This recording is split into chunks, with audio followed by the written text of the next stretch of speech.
Welcome back, boys and girls. And for a while now, I had some viewers asking me about this stupid thing at the end of my barrel. They're asking, what is that? And does it really work? Okay, now this is a barrel stabilizer or a barrel dampener.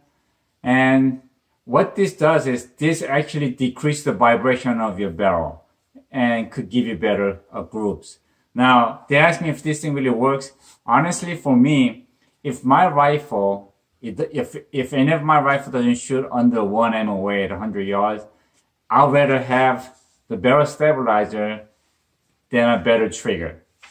So I want to prove it to you on this video and see if it really works.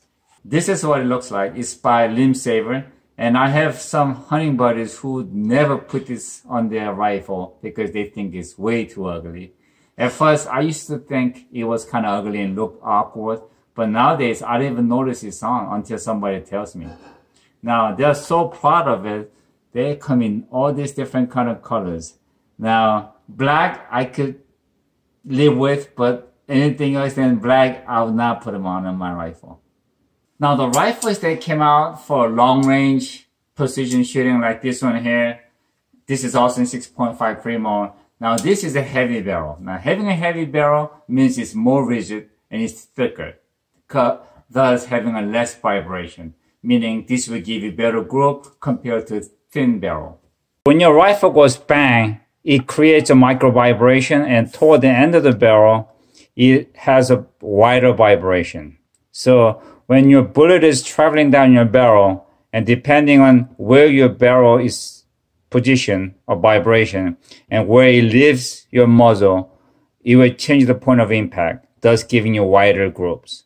Now, putting a dampener or a stabilizer will do something similar to a heavy barrel.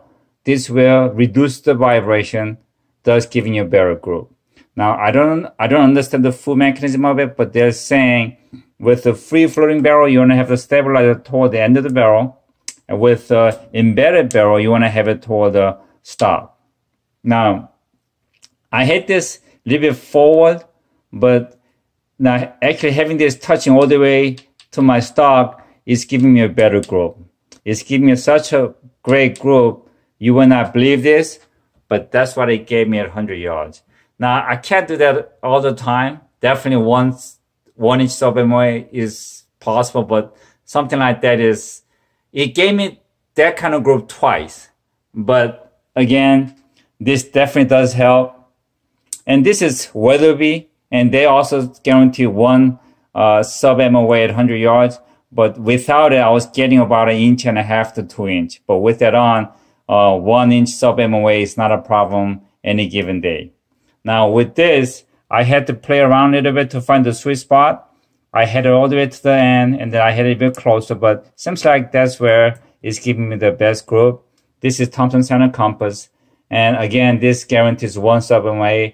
Now, with this, it's really weird where if I shoot a Hornady copper bullet GMX, I was getting less than a 1/2 inch grip. But if I was shooting a cheap ammo, hunting ammo, by Nontypical, of Federal Nontypical, and I was getting like more about 2 inch grip, but putting that on, it was actually giving me a much better grip with Federal Nontypical, and it was actually giving me a little bit worse grip with the GMX. But having it on, I'm getting under 1 MOA with both ammunition, so I could choose whatever I wanted to shoot, and I don't have to worry about it. You could see the difference between thin barrel and a heavy barrel. And even with a bigger scope on the thin barrel rifle, this weighs less than 9 pounds. It's about 8 pounds and 14 ounces. But with a heavy barrel, this weighs about 13 pounds. So it's a lot heavier. I don't really like to take this out hunting because it's too heavy to carry. Well, let's hit the range and see how they do. The heavy barrel rifle is by Leaf-Free Armory, 6.5 Creedmoor. And this is Thompson Center Compass, also 6.5 Creedmoor. They both guarantee 1 sub-moa at 100 yards. Okay, I forgot my targets. I was in such a rush to get out. Okay, I'll be shooting the cheapest hunting ammo out there. I only paid $10 per box when they had a rebate. So okay, first we're gonna squeeze the rounds at the bottom target to make sure we are sighted in. Again, I'm gonna shoot at the bottom target to make sure we are all sighted in. I'm gonna put the power down to 12 so it'll be equal. We want to be fair, right?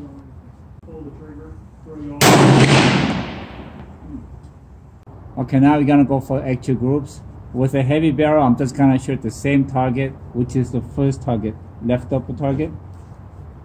Here we go.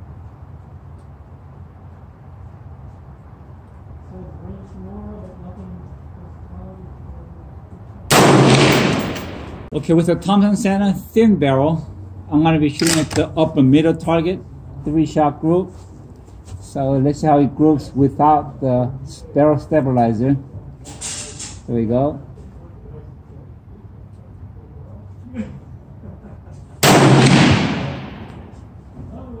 Alright.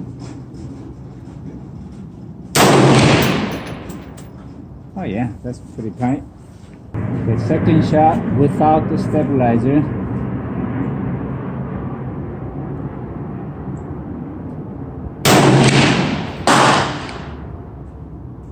That's probably about an inch apart. Alright, third shot.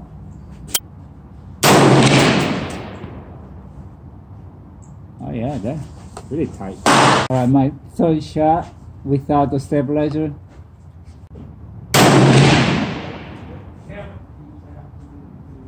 I would say I still have close to an inch group. Now I'm gonna go ahead and install the stabilizer. A thin barrel Thompson Center compass. You need to add just a little bit of oil so it will slide in easier. So fourth shot.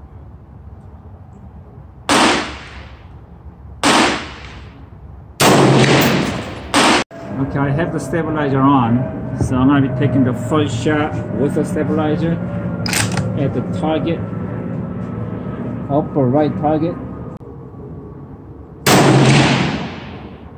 Alright, it's about still the same, about an inch and a half high.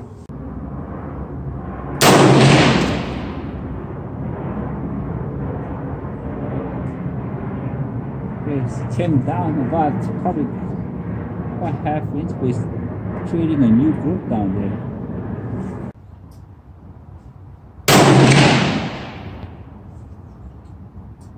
And that's pretty tight.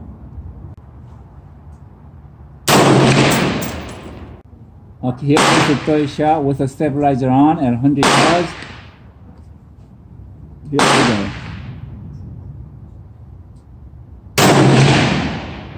Oh yeah, that's really tight. Now when we consider the group here, we have to consider that I am shooting the cheapest ammunition out there and also the cheapest rifle out there. I think it's cheapest in 6.5 Claymore. Right, 100 yards. Here are the targets. Let's take a look. Okay, now that top three shot was my first 3-shot group, and they just kind of came down a little bit. I don't know why. That's with the heavy barrel, 6-shot. Now that's Thompson Center thin barrel without the stabilizer. Now that's with the stabilizer. So let's go home and measure it up and see how they did. First, let's take a look at the target with the heavy barrel. The top is my first 3-shot group.